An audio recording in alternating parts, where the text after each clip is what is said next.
Yakobus pasal yang kedua, pasal yang pertama maksudnya ayat yang kedua sampai ayat yang keempat. Kemudian Bapak Ibu juga boleh membuka dalam Roma pasal 8 ayat yang ke-28.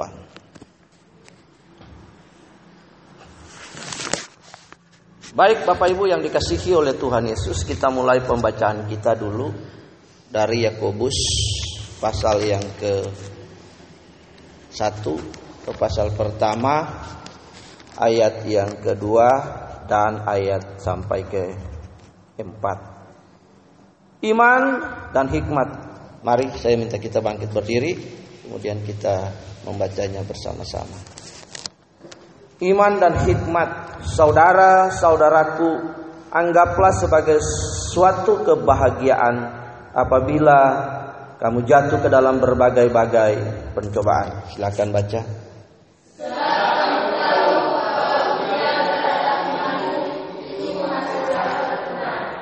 Dan biarkanlah ketekunan itu memperoleh buah yang matang, supaya kamu menjadi sempurna, teleios, dan utuh dan tak kekurangan satu apapun. Oke, Bapak Ibu bisa mengembalikan lagi, kita baca di dalam Roma pasal yang ke-8 ayat yang ke-28. Sudah dapat, katakan amin. Roma 8 ayat 28. Ya. Sebab kita tahu sekarang bahwa Allah turut bekerja dalam segala sesuatu untuk mendatangkan kebaikan bagi mereka yang mengasihi Dia, yaitu bagi mereka yang terpanggil sesuai dengan rencana Allah.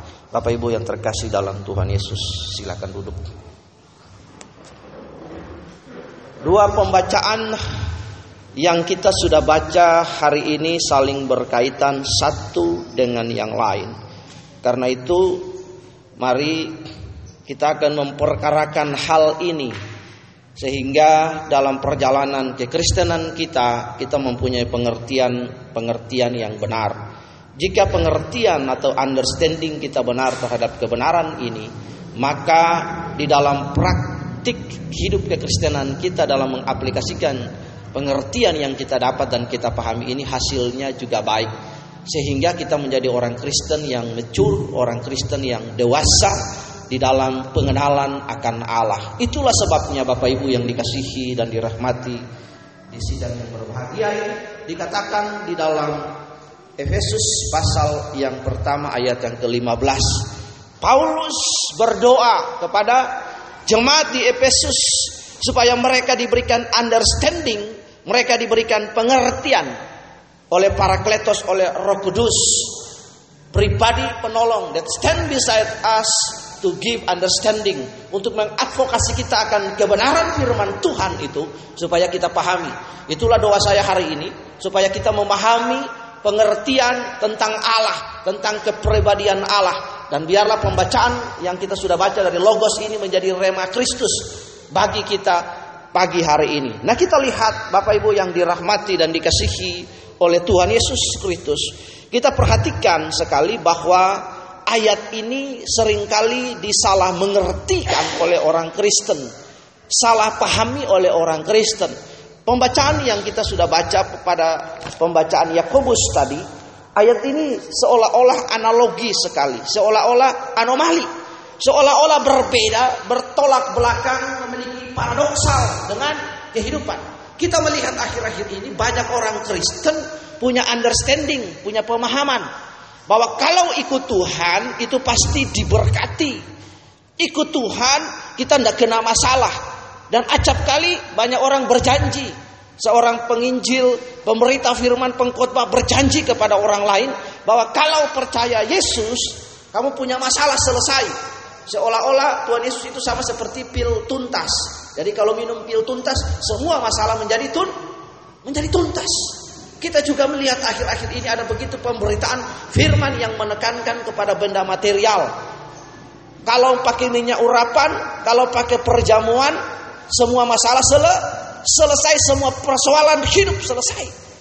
Pada pembacaan ini kita melihat Yakobus berkata, saudara-saudaraku, anggaplah sebagai sebuah kebahagiaan apabila kamu jatuh ke dalam berbagai-bagai pencobaan. Kata anggaplah itu artinya hitunglah itu. Hitunglah itu sebagai sebuah kebahagiaan apabila kamu jatuh, kamu dibawa. Sebenarnya bukan kata jatuh dalam pencobaan, tapi kamu diproses oleh Allah. Di situ dikatakan bahwa sebab kamu tahu bahwa ujian terhadap imanmu menghasilkan ketekunan. Dan kemudian ketekunan itu memperoleh buah yang matang. Jadi setiap kita diproses. Nah, seringkali kan orang salah mengerti Yohanes pasal 1 ayat 12. Kalau kamu percaya Tuhan, otomatis kamu menjadi anak Allah. Tidak gampang seperti itu. Percaya Yesus lalu langsung otomatis jadi anak Allah. Butuh proses, legalisasi. Ada macam-macam anak, dari Teknon, Paideian sampai kepada Huyos. Ada proses untuk sampai menjadi anak. Kata percaya itu artinya, pistewo artinya membawa diri, bring our own self to God, memberikan seluruh kehidupan kita kepada Allah, lalu melakukan kehendaknya. Trust to Him 100%. There's no area in our life that not we give to God, yang tidak bisa kita berikan kepada, semua diberikan kepada Allah. Berkaitan dengan ayat ini Bapak Ibu, Paulus berkata kepada kita dan Yakobus berkata kepada kita dalam Roma 8 ayat 28 dikatakan bahwa di sini dikatakan, kita tahu sekarang bahwa Allah bekerja dalam segala sesuatu untuk mendatangkan kebaikan bagi mereka yang mengasihi Dia, yaitu bagi mereka yang terpanggil sesuai dengan rencana Allah.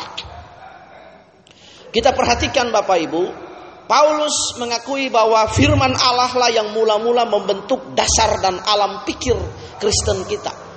Karena itu hari ini juga melalui pernyataan Paulus dan Yakobus ini saya mengajak kita untuk membiarkan firman Allah itu menjadi bentuk dasar dari alam pikir kita. Karena itu ketika kita berlogika, kita bernalar, kita berpikir apapun harus diselaraskan dengan kebenaran Alkitab sebagai dasar otoritas kehidupan orang percaya. Alkitab harus mewarnai kehidupan kita, membentuk dasar premis kita, sehingga dalam berbagai-bagai proses untuk menjadi manusia Kristen yang dewasa, ketika ada proses, maka kita dapat memahami, kita memiliki premis yang benar tentang pribadi Allah, tentang proses hidup itu seperti apa. Kita harus memiliki premis yang benar tentang firman Tuhan. Jadi ketika ada proses, ada pergumulan dan persoalan hidup, kita bisa memperkarakan hal itu dengan baik dan benar. Sementara banyak orang kan, kalau percaya Yesus senang saja, kata orang di Ambon sana. Oh senang kalau percaya Yesus. Siapa bilang percaya Yesus senang? Yesus berkata ikut aku itu menderita, ada proses hidup. Setelah dia mati, tidak lama pembuktiannya orang Kristen dianiaya.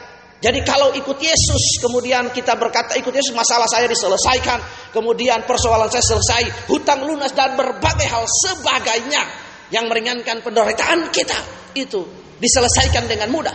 Maka itu bukan kekristenan. Yesus berkata bahwa burung di udara punya sarang, serigala punya lubang, tapi anak manusia tidak punya tempat untuk meletakkan kepalanya. Itu berarti kita ikut Yesus tidak nyaman. Dia juga berkata bahwa mau masuk surga melalui jalan yang sempit. It's difficult to be a Christian. Sangat sukar sekali kita menjadi orang Kristen. Tidak gampang Bapak Ibu untuk menjadi orang Kristen. Darah, penderitaan, air mata mengeringi proses kehidupan kita untuk menjadi seorang Kristen. Jadi orang Kristen juga bukan lahir, bukan KTP. Tidak seperti itu karena bapak saya Kristen, saya Kristen. Tidak. Tapi menjadi Kristen adalah bagaimana kita berjumpa dengan Tuhan. Karena itulah Alkitab, firman Allah harus menjadi bentuk dasar pikiran kita. Firman Tuhan itu harus mewarnai seluruh pemikiran kita, Bapak Ibu yang dikasihi oleh Tuhan Yesus. Firman Tuhan harus menjadi dasar daripada alam berpikir kita. Bapak Ibu perhatikan, kita akan melihat dan kita akan belajar dari dua ayat ini. Intisari, substansi atau intisari dari kepercayaan Ibrani itu terletak pada pribadi Allah sendiri yang disebut Yahweh. Dalam huruf Ibrani itu ada Yod, He, Vav, dan He atau YHWH. Orang Ibrani tidak berani mengatakan Yahweh, tapi mereka menulisnya menggantikannya dengan Adonai. Namanya terdiri dari 4 huruf mati. Arti nama itu tertutup, maksudnya bahwa sebelum dia tidak ada dan sesudah dia tidak ada, atau yang akan ada. Karena hal ini semakna dengan kalimat Alfa dan Omega. Eko, Emi, tu Alfa, Kai, tu Omega. Artinya bahwa Tuhan Allah tidak ada yang ada, dan sesudah dia tidak ada yang akan ada. Ini yang harus kita pahami. Dalam perjanjian baru, dalam Injil, Yesus menjadi sentral pokok ibadah kita. Karena itulah tadi saya bilang dan berkata bahwa firman Allah lah yang harus mula-mula menjadi bentuk dasar dari alam pikir kita. Pertobatan itu artinya metanoia, pembaharuan pikiran dari dianoia, pikiran-pikiran yang tidak berasal daripada Allah, yang tidak datang premis, yang dibangun tidak sejalan dengan perasaan Allah, kemauan Allah, kehendak Allah. Nah, itu pertobatan bukan kita nangis-nangis di gereja, ikut KKR, tumpah tangan, roboh lalu jatuh, tapi pulang kita tidak berubah. Tapi kita harus berubah cara pandang, cara pikir kita, mengalami proses metanoia. Itulah sebabnya di awal tadi saya bilang dalam Efesus 1 ayat 15, Paulus berdoa kepada jemaat di Efesus supaya mereka diberikan roh pewahyuan, to know about God, to know about the true God, to know about the origin God. Bapak Ibu yang diberkati dan dirahmati oleh Tuhan. Karena itu yang pertama, firman Allah harus menjadi bentuk dasar dari alam pikir kita. Nah, kita lihat. Karena itu pribadi Allah harus menjadi sentral. Kita belajar dari orang Ibrani dan kemudian mengekstrak nilai kebenaran.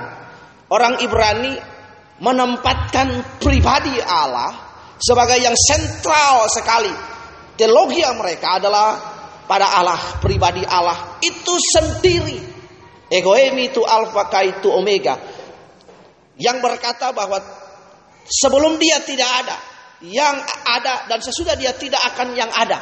Jadi orang Israel menambahkan pribadi Yahweh Elohim itu sebagai teologi yang mereka, pusat mereka, pikiran Allah mewarnai mereka. Torah, the law of God itu mewarnai pikiran mereka. Hari ini juga firman Allah, Injil itu harus mewarnai kehidupan kita, sehingga di dalam kita menjalani kehidupan kita, kita memilih, kita bertindak, kita memutuskan. Firman itu mewarnai kehidupan kita. Kan sederhana sekali. Firman-Mu berkata, Kau besertaku, maka kuat roh dan jiwaku. Firman, dan firman. Bapak Ibu perhatikan, Yesus menghadapi diabolos, setan, yang memang masternya dia menghadapi setan itu sendiri. Bapak Ibu perhatikan, Yesus berkata dengan otoritas di situ. Ada tertulis, that was written. 4 kali pencobaan, that was written. Ada tertulis firman itu. Dia menggunakan otoritas firman dan kuasa firman. Firman di dalam Ibrani, Bapak Ibu, dalam sejarah orang Ibrani ada sebuah sekolah yang namanya Yeshiva. Dari sejak dini orang Israel harus belajar Torah anak-anak mereka. Dididik di situ, dan sekolah rabi untuk menjadi rabi di situ, sekolah itu Yeshiva. Mereka sekolah di situ. Sehingga firman itu mewarnai mereka, bahkan dari kecil yang tidak sekolah pun tetap diajarkan Torah. Maksudnya apa? Supaya firman itu mewarnai seluruh kehidupan mereka, bahkan sampai pengambilan keputusan yang terpenting pun Allah dilibatkan dalam hal ini. Dalam perjanjian baru, Injil mengajarkan kita dalam pengambilan keputusan hal apapun yang kita kerjakan, itu harus diwarnai oleh firman Tuhan. Firman Tuhan, Roh Kudus mengadvokasi kita dalam Yohanes pasal yang ke-6, 16 ayat yang ke-8 sampai 11 berkata, jika Roh Kudus itu datang maka dia akan menginsafi dunia akan 3 hal ini, akan kebenaran, akan dosa, dan akan penghakiman. Lebih daripada itu dikatakan dalam Galatia pasal ke-5, bahkan di dalam Roma 8 ayat 14, bahwa jika kita anak Allah kita dipimpin oleh Roh Allah. Roh Kudus mengadvokasi kita, diri kita memberikan. Ingatlah, Roh Kudus tidak merasuk kita. Roh Kudus tidak merasuk kita lalu mengontrol kehidupan kita. Karena jika demikian akan bertentangan dengan yang namanya free will, kehendak bebas. Allah tidak ngatur kita, tapi pilihan kita. Pilihan saudara mau bikin apa saja boleh. Nanti Roh Kudus berdiri di sampingmu, Roh Kudus kasih tahu jangan, tapi pilihanmu, keputusan dan kehendakmu. Holy Spirit stand beside us to give His effort to us. Premise understanding. Pilihan bagi saudara. Semua kita punya pilihan. Di sini ada aturan, di asrama ini ada aturan. Ada hukum yang tertulis, peraturan yang tertulis. Ada kebijakan-kebijakan yang tidak tertulis dari saya sebagai pimpinan yayasan. Saudara lihat di situ. Tapi kembali lagi, saudara punya kemauan mau taat apa enggak? Anak-anak, remaja dengar, pemuda mau taat apa tidak? Pilihan ada di tanganmu. Engkau mau jadi baik dan tidak baik itu pilihan. Kita memberikan yang terbaik. Nah, pilihan itulah yang akan engkau tanggung nanti. 5-10 tahun akan datang, 3 tahun akan datang ketika engkau lulus dari sini. Engkau akan menikmati hasilmu. Pilihan itu. Nah, firman harus menjadi bentuk dasar premis kita. Allah harus menjadi teologi kita, objek kita. Tidak boleh ada yang lain. Karena itu percaya artinya to bring our own self to God. Yesuslah yang menjadi pusat sesembahan kita, hidup kita dalam hidup ini. Peganglah tanganku Roh Kudus setiap hari. Ku tak dapat jalan sendiri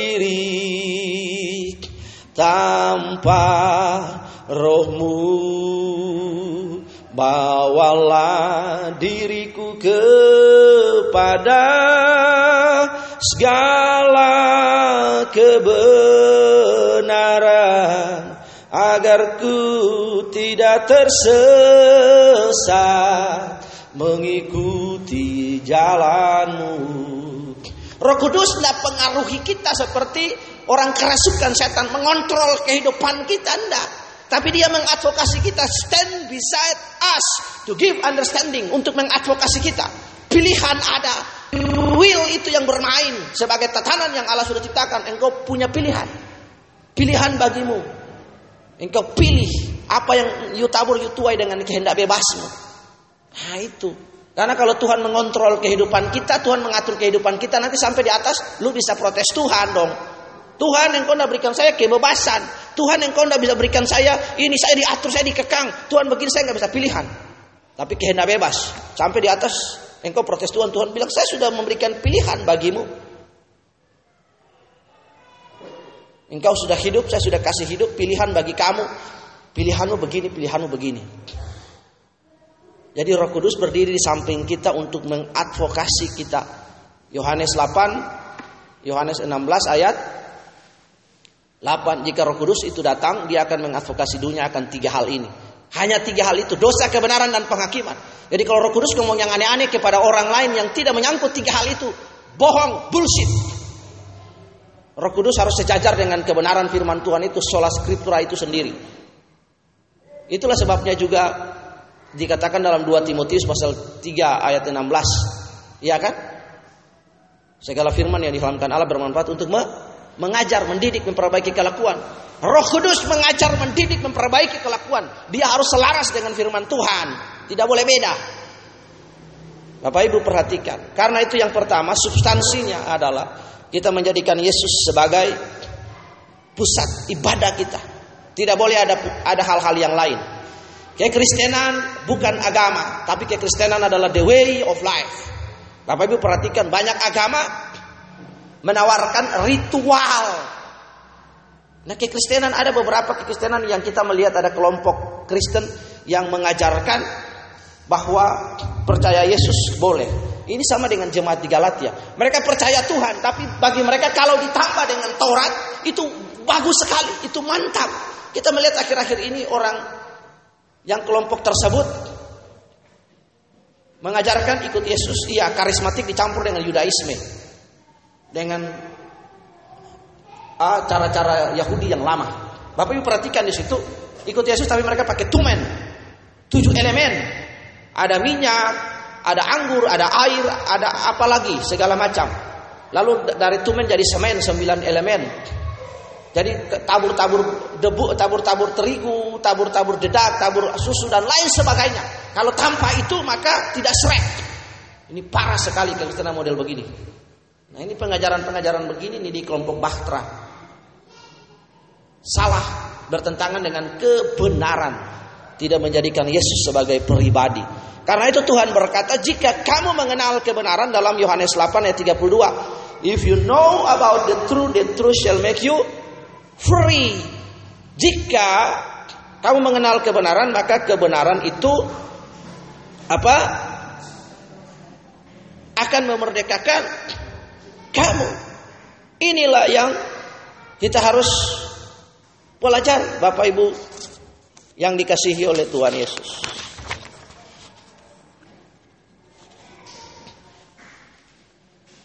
Bapak Ibu yang dikasihi oleh Tuhan Yesus, kita harus menjadikan pribadi Yesus menjadi yang sentral dalam kehidupan kita. Ketika kita menjadikan Yesus sebagai pribadi yang sentral, maka segala bentuk proses hidup untuk menjadi serupa dengan Tuhan itu kita harus terima. Tuhan itu kasih dan kudus. Kita belajar ya, mengekstrak kebenaran dari Keluaran 27 dan Imamat 19. Itu adalah sema Israel, adalah pengakuan bahwa hanya Tuhan yang ada dan bukan yang maha ada. Hanya Tuhan yang kasih dan bukan maha kasih. Hanya Tuhan yang kudus. Bapak Ibu bisa tambahkan daftar ini. Artinya Tuhan itu maha kasih dan kudus adanya. Pengakuan inilah yang membuat orang Ibrani mengaku bahwa orang benar tidak akan ditimpa bencana apapun. Amsal 12 ayat 21 berkata, orang benar tidak akan ditimpa oleh bencana apapun, tapi orang fasik akan binasa. Mengapa?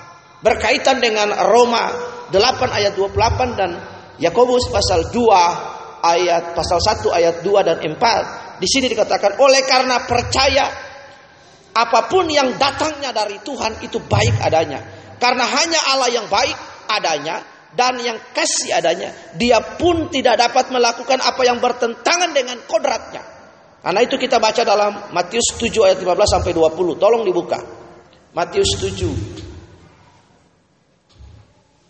Matius pasal 7 ayat 15 sampai 20. Satu orang tolong baca. Matius 7 ayat 15 sampai 20.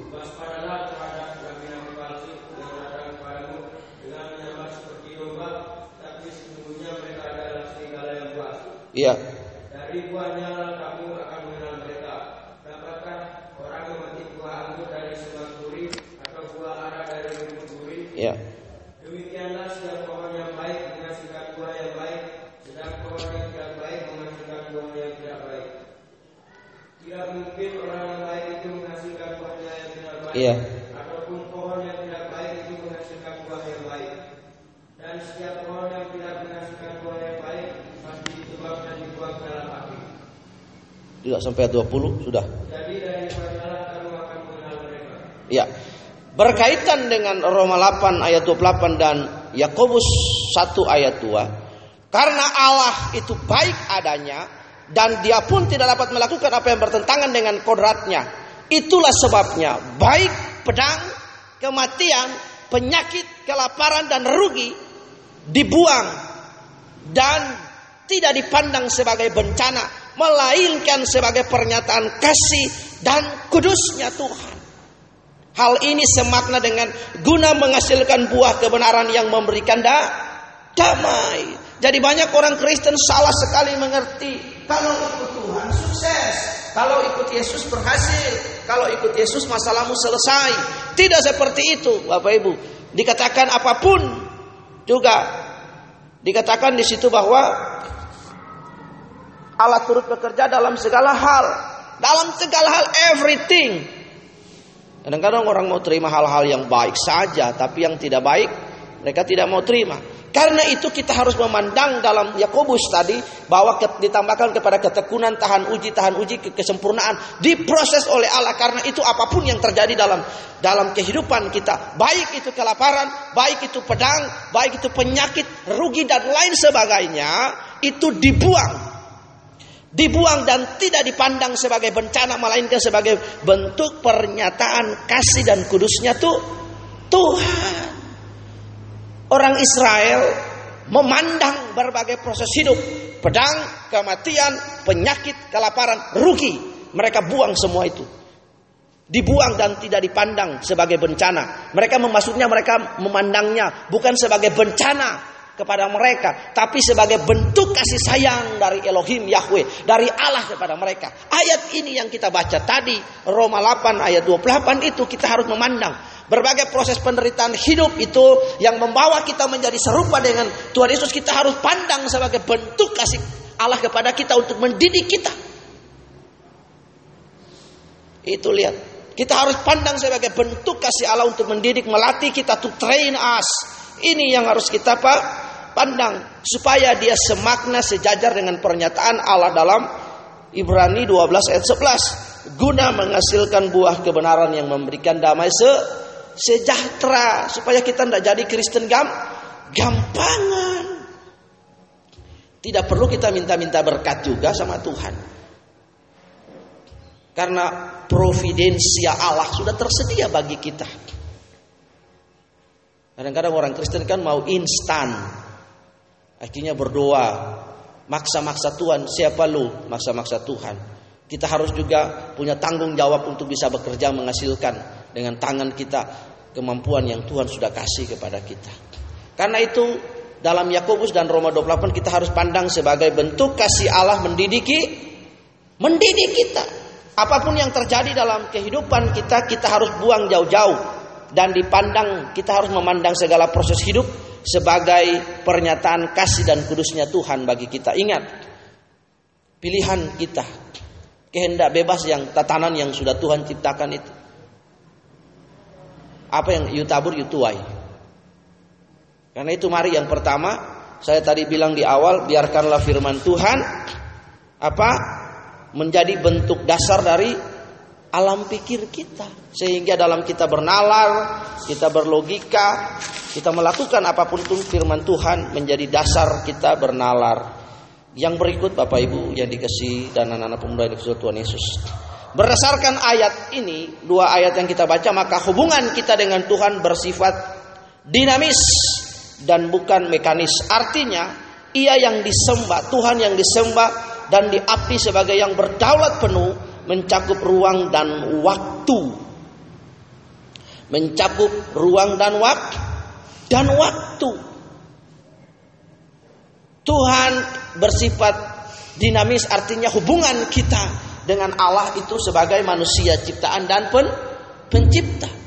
Nah, hubungan orang Kristen yang sementara sekali salah yang diajarkan adalah hubungan yang dibawa oleh bangsa Barat, adalah hubungan teologi Barat, adalah hubungan mekanis. Jadi kalau kita ada masalah, kita datang ke Tuhan, kita minta Tuhan selesaikan persoalan kita. Tidak seperti itu. Mazmur 107 ayat 17 bilang, berkata apa? Ada orang menjadi sakit karena kelakuan mereka yang berdosa dan pelanggaran-pelanggaran mereka. Lu makan sate, makan jeroan, makan yang enak-enak, tapi tidak pikir kesehatan tubuhmu, kolesterol, diabetes. Nah, habis itu bilang, Tuhan sembuhkan saya. Tuhan tidak pernah kehilangan kemahakuasaannya untuk menyembuhkan kita, tapi kita bodoh sekali kalau kita makan, kita tidak, Tuhan kasih kita tanggung jawab untuk mengelola tubuh ini.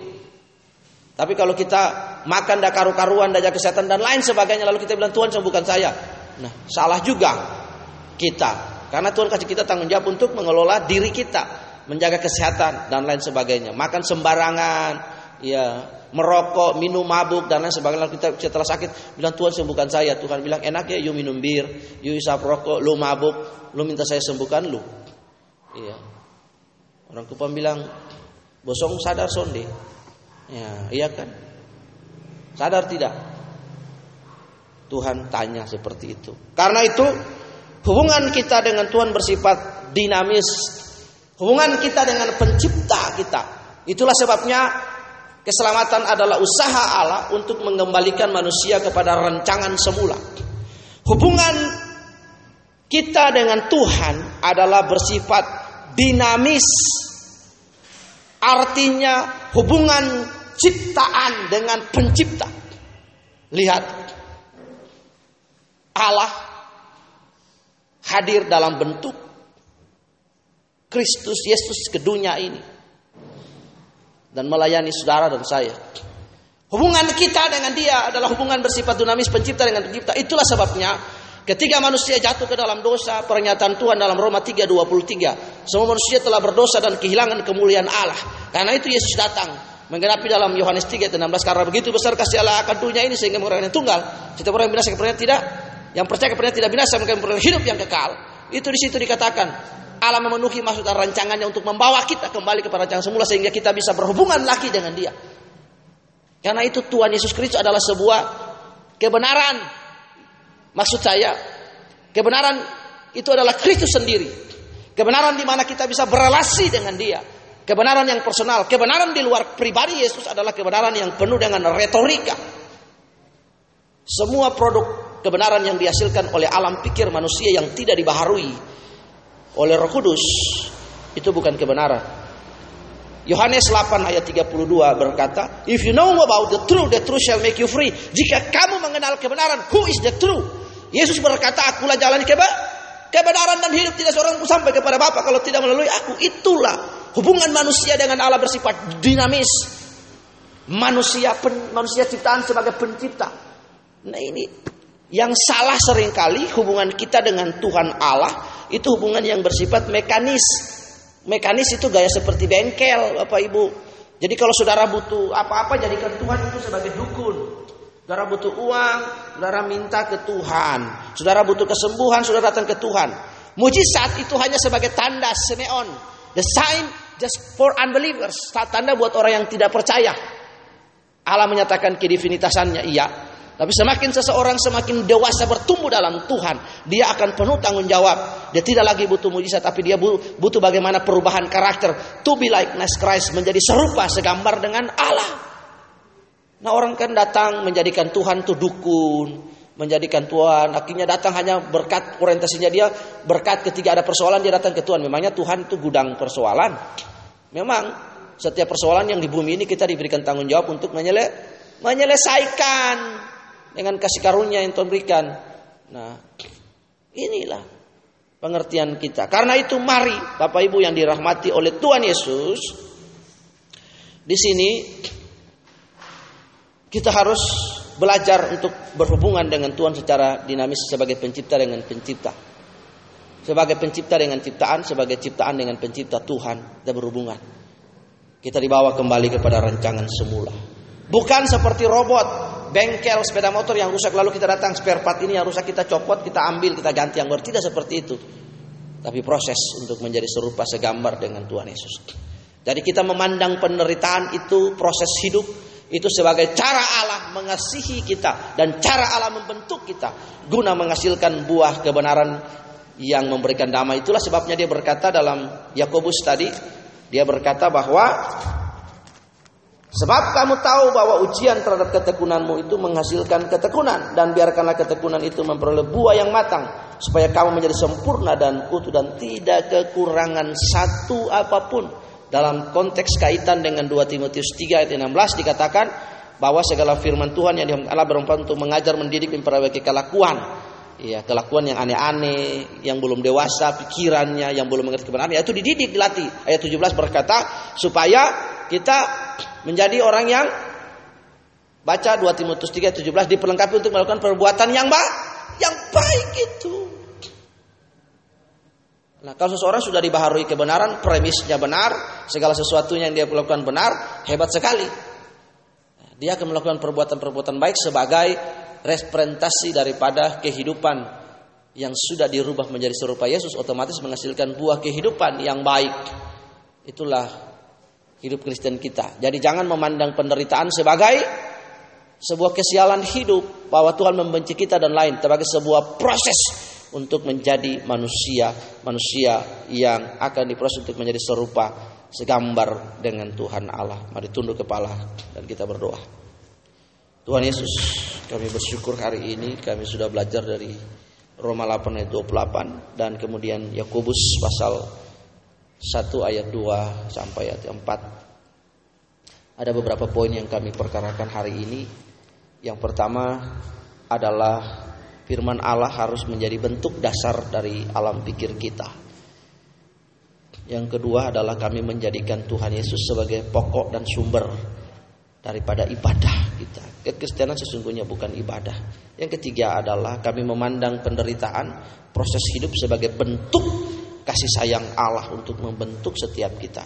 Karena kami percaya kekristenan tidak instan, tapi mengerjakan keselamatan dengan takut dan gentar dan menjadi serupa Yesus. Bahwa hidup ini diproses supaya kami menjadi selaras, supaya kami bisa mengikuti kemauan, kehendak dan perasaan Allah dalam hidup ini dan menjadi serupa dengan Tuhan, sehingga kami akhirnya Tuhan dilayakkan untuk masuk menjadi serupa Huyos sempurna dan dilayakkan untuk masuk mencapai langit baru dan bumi yang baru. Terima kasih Roh Kudus mengadvokasi kami, biar logos yang kami baca ini menjadi remato Kristo dalam kehidupan kami. Tolong kami dalam nama Tuhan Yesus. Kami berdoa dan mengucap syukur. Terpuji namamu. Segala kemuliaan hanya bagi Engkau Bapa. Tidak pantas seorang manusia menerima kemuliaan selain hanya untuk dirimu Tuhan. Kami memuja, menyembah Engkau sebagai Tuhan, sebagai sembahan, sebagai Raja dalam kehidupan kami. Segala puji bagi Engkau di dalam nama Tuhan Yesus.